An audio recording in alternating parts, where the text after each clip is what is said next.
Hello guys, today we're going to be going over my 2026 CTR race bike and all the bits and gear that took me from Denver to Durango. So starting out with the bike, it's a Mach 4 SL, size large. I had 115 in the rear, 120 in the front, full Shimano XTR. I ran a 28 tooth chainring. I had a 150 mil dropper, Industry 9 wheels, and Victoria Sierra tires. I think some small noticeable features about the bike that I really liked are the SQ Lab inner bar ends. I was a big fan of those. I ran Shimano trail pedals as well, and my classic Z Argo adaptive saddle. Love that saddle, no issues. I had 180 mil rotors. I was running the Shimano XTR 2-piston rear caliper, 4-piston in the front, with the 4-piston levers. Kind of a nice little balance between trail and XC weight efficiency. I was running a Phoenix light in the front. I believe it's the BC26R or something. I also had a little GoPro up there to capture some fun descents. For navigation, I was using a Garmin 1040 Solar. I had to charge that about maybe 2 times, I would say. Front 2 bags are tail fin. I love these bags. We didn't get any rain, but I knew if we did, I'd be fine because they're 100% waterproof. I've tested that, and they have survived. And then in the rear, I was running their carbon rack system with the Ride Forward Designs burning bag, I believe is the name. Super impressed with all of my gear. I don't think I would change anything in terms of chain ring. I was running inserts in the rear. I think I would probably go insert in the front. I got a small puncture descending Alpine loop into Silverton. I think it might have been avoidable if I had an insert in, but really hard to say. So diving into the bags, let's just go front to rear. Starting in my top 2 bag is where I kept kind of the front half was food and trash, and then the upper half was electronics such as spare batteries and things like that. We got a little cover for the GoPro, which I don't think I ended up needing to take. In here, small electronics bag that I would take out. I brought this out in Cathedral and just kind of plug some stuff in. It has Nightcore 10,000 milliamp power bank. I got 2 spare batteries in here for my headlights, and then I had some gallon Ziplocs in here if I wanted to grab pizza or food from any resupply points. And honestly, the rest is all. Oh, I got a charger for my derailleur and a spare battery. The life of the derailleur I was really impressed with. I was shifting a ton, and I got about 2 days per battery before it would start to kind of give me the warning signals. And I could have pushed that life longer, but I just wanted to not deal with it, not think about it, and I would just change it when it came up. And I mean, yeah, the rest is all just kind of trash. I'm gonna leave in there because I don't want to pick it up. And then going on to the drive side, this is where I kept kind of more food and some repair stuff. So it looks like I have some tortillas and ham and cheese that I didn't eat. A lot of people talk about these, the walk-in tamales. I wasn't a huge fan. This one, I think, made me throw up. And then in here, I have kind of just some quick access accessories that I thought I might want on the trail. So that includes a buff, a small hat, some rain mitts, shower cap, and a thicker pair of socks. So just kind of those warmer accessories that if it started to rain or I had a long descent, I could grab those and put them on. And then I'm not going to go through my full repair kit of tools, but I did carry 2 TPU tubes. I like to keep them in Ziplocs just so they're not rubbing up against each other and other things in there. It'd be pretty devastating to have a hole in one of them. And I'm not going to name names, but I did have a friend out there who got a flat and had to put a tube in, and the tube that I grabbed was his gravel TPU tube. So I would be careful about what you grab when switching between bikes and events, etc.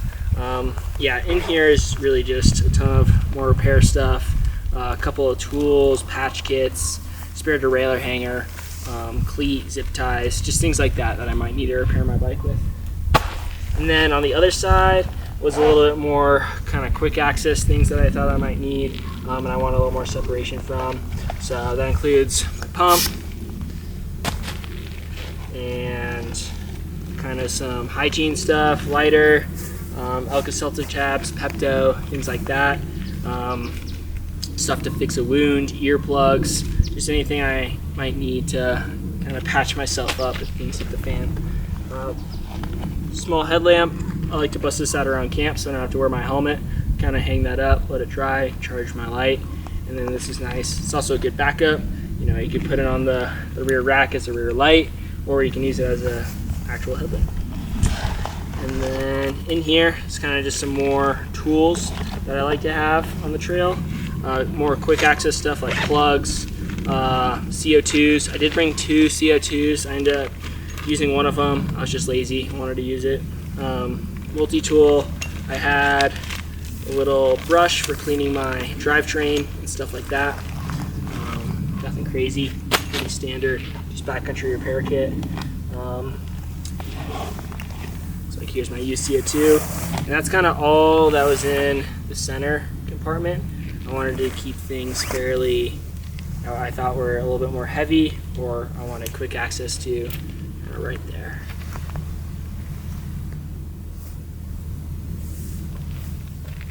Cool. Then moving on to the rear bag. Nice thing about this bag is I'm able to attach a rear light right here, just an Amazon light, nothing crazy. And it has 2 kind of soft external bags on the side that I keep stuff in. So this is where I kept, you know, my water filter, something super quick access that I used a lot. Water was fairly abundant this year. There were some larger sections that you wanted to carry a little bit more water through. But I would say if that was one thing I was doing this event again, it'd be knowing those water sources a little bit better so you didn't have to carry an extra 6 pounds of a climb. I think that would feel really good. Toilet paper, funny story. I was running really low on toilet paper, and some people in Silverton were helping me out, and that was the one thing I forgot to ask for. So as I was leaving town, I was looking around to see if there's any stores with bathrooms or like porta potties on the side of the street. I did find one right as I was leaving town, which was sick. And then chain lube, rag, chamois cream. I use this quite a bit. I think just with the off and on using a dropper post so much, I normally don't use a ton of chamois cream, but I was really happy I had it this trip. I use the chamois butter ultra stuff. I find it to be a little bit more of a paste and less of a cream, so you can apply it directly to yourself, not all around on your bib, and it just lasts so much longer. And then some turkey bags for my feet in case it started raining. And then as for the sleep bag, super easy to remove, just 2 belay straps, super secure. I was cinching it down pretty tight.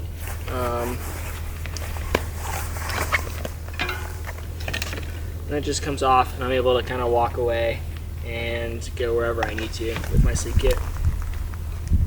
Stay bike. Cool. So in my sleep bag, I had bivvy, pad, jacket, and sleeping bag. So I put this in a trash bag just in case it really started dumping.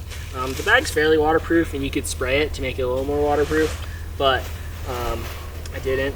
I also used a scented trash bag. I think, you know, it's kind of nice to make your gear smell good because you smell so bad, but it can also be a little nauseating on the first night. So for puffy jacket, I was using Montbell, just pretty lightweight nano puffy. It was definitely a warmer race this year, so I wasn't too worried about getting cold. And then for sleeping bag, I had a timer made 20-degree bag. This bag, really awesome, super lightweight, and kept me warm, and was honestly plenty for me out there. I didn't have to get into my bivvy at all, which was awesome. I could just curl up in that, and I was perfectly good. And then in the bottom, rolled up together, kind of a new strat that I was trying. Sometimes if you're really cramming things into a tight spot, you don't want to do this because you don't get the best space. But for something like this, where my bag, I felt like I had plenty of room, I could do it. I was running the Montbell kind of Gore-Tex Bivy, size large, and then the Nemo Tensor Elite. I think this has become a pretty popular pad, full length pad. Got me up off the ground, pretty thick, decent R value. Love this pad. It's kind of become a staple that I bring on all my ultras, and I just try to use it to get really quality sleep out there. As for sleep, I was going to bed around 10:30 every night, with the exception of pushing to Cathedral. I was up a little bit later, and I could kind of feel that. But I think that early bedtime is just what I'm used to. It's kind of the same time I go to bed here in Durango, you know, when it's a school week or just even during the summer. I like to go to bed early. So I just listened to my body and took advantage of feeling tired and let my heart rate drop below. Found a good spot, would set up camp, eat a little bit, go to bed, and then I would wake up at 12:31 and then kind of get after it. Makes for a pretty long night, but it's honestly not too bad. I found myself enjoying it. It was good. In the later half of the day, I was definitely a little bit more fatigued. You would have to kind of back off, maybe let some other racers who went to bed later, woke up earlier, slip away from me. But I would eventually catch them in the evening or the next day, so it all worked out good. And that was kind of the thought process of everything on my bike.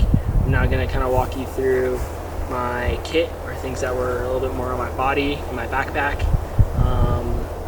But I would say, as for everything I just showed you, it worked really well. I don't think I would change where I put anything or the type of equipment that I brought. You maybe could have skimped on the sleep kit a little bit more, but that's not something I really wanted to push, especially for this trip. As a rookie, I didn't know the best logistical locations to rest up and take advantage of that, so I wanted to be pretty self-reliant on wherever I found myself wanting to sleep.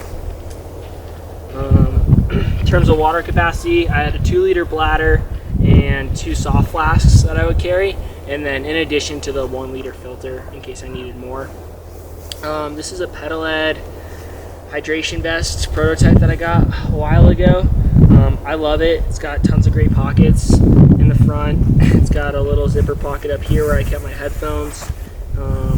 Chest pocket where I had 1 soft flask. I lost that on the last descent, sadly, and I was not about to go turn around. Maybe I'll go find it this week. Kept my inReach right here as well. Another soft flask, and I put my phone in there as well. And then in the back, just the hydration bladder fits in, super easy. I would just take this out and go fill it up wherever I needed to.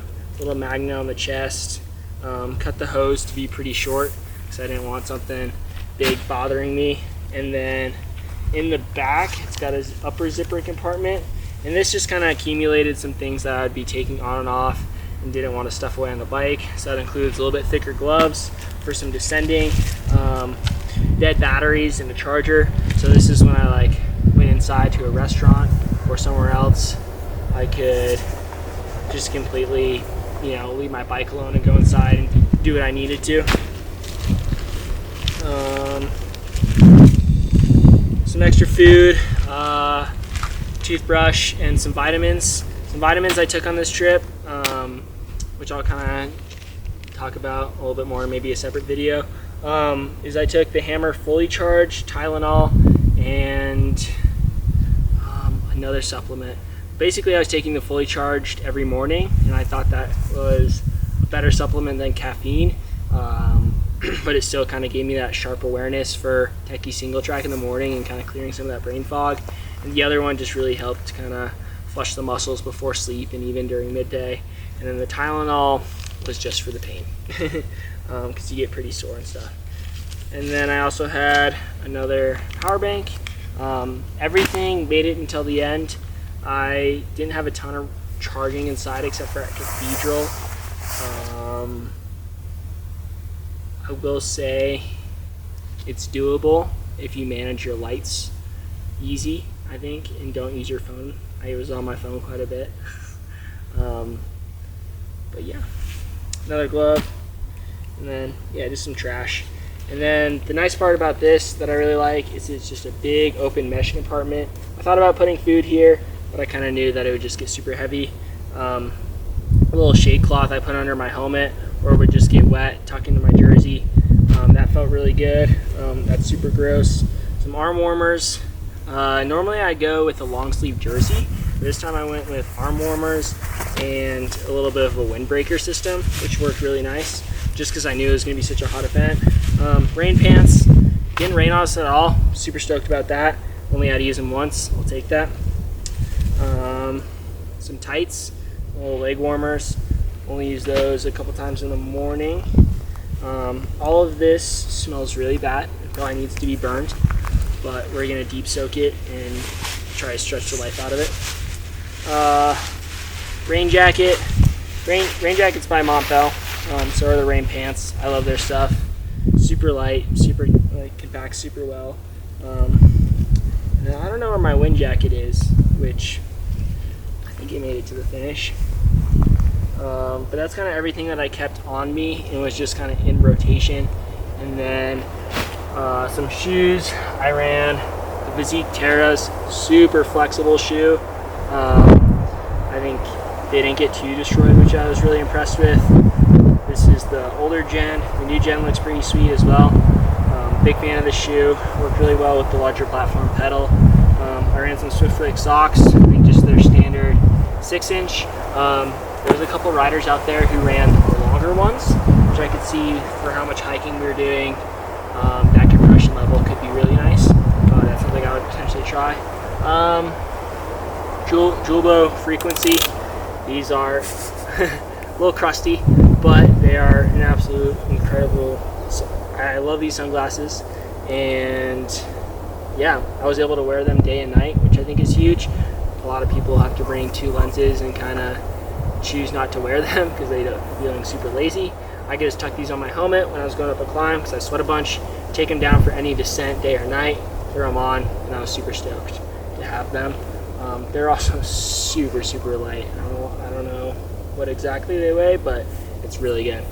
So I was really stoked to have these. This is probably one of my favorite pieces of gear that I brought with me, and it's kind of my favorite. I wore a heart rate monitor. This is the first time during an ultra that I have. I think the data was good to reference. I don't necessarily know if it was necessary. I didn't run a power meter or anything, but I was kind of happy to have this just to get a gauge of my fatigue and where I was at. I was wearing a watch as well, but I think being able to be really positive about my heart rate and where it was at was nice to know. Yeah. And then, oh, here it is. This is my windbreaker. Made it into the skin suit.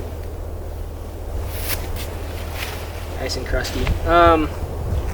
I will get trolled, I think, for wearing a skin suit, but I knew it was going to be really, really hot. And if you just kind of look at the material of this skin suit, it's mesh. It's basically see-through, and it was really, really nice to have something that didn't hold sweat a ton.